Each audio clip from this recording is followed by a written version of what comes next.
কাউনিয়া উপজেলার হারাগাছ পৌর এলাকায় এক কলেজ ছাত্রী অপহরণ এবং ধর্ষণের ঘটনার মামলায় অভিযুক্ত আসামি আমিনুল ইসলাম এবং তার সহযোগী বন্ধুকে খুঁজছে পুলিশ।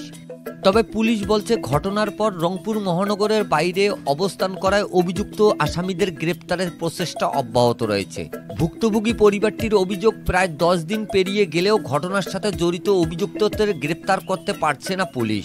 পুলিশ খুব একটা সাড়া দিচ্ছে না, তো পুলিশের একটু ইয়েটা পাচ্ছি না, খুব একটা পাচ্ছি না আর কি, তাদের একটা তৎপরতা পাচ্ছি না, মনে হয় সমস্যা আছে। মামলার তথ্যসূত্রে পুলিশ জানায় 2 মার্চ রবিবার রাত 9টায় হারাগাছ পৌর এলাকার এক কলেজ ছাত্রী রাস্তায় বের হয়। এই সময় স্থানীয় হোটেলের মেসিয়ে ধুমগড়া গ্রামের আমিনুল তাকে অপহরণ করে বানুপাড়া কলেজ মাঠ এলাকায় বন্ধুর বাড়িতে নিয়ে যায়। সেখানে 2 দিন মেয়েটিকে আটকে রেখে বন্ধু শফির সহযোগিতায় বিয়ের প্রলোভন দিয়ে তাকে ধর্ষণ করে আমিনুল। 4 মার্চ মঙ্গলবার সন্ধ্যার পর মেয়েটিকে কলেজ বাজারে ফেলে রেখে পালিয়ে যায় অভিযুক্ত আমিনুল ইসলাম। পরে খবর পেয়ে মেয়েটিকে উদ্ধার করে স্বজনরা। পরে ওই দিন দিনগত রাতে মেয়েটির বাবা বাদী হয়ে রংপুর মেট্রোপলিটন হারাগাছ থানায় ধর্ষণ, অপহরণ এবং সহায়তার ধারায় মামলা দায়ের করেন।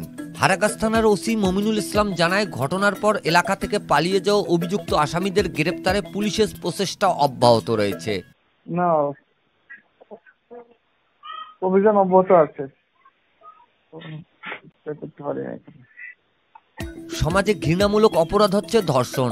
ঘটনায় জড়িত অভিযুক্তদের আইন শৃঙ্খলা বাহিনী দ্রুত গ্রেপ্তার করে বিচারের মুখোমুখি করে দৃষ্টান্তমূলক শাস্তির ব্যবস্থা নিশ্চিত করবে, এমনটা প্রত্যাশা এলাকাবাসীর।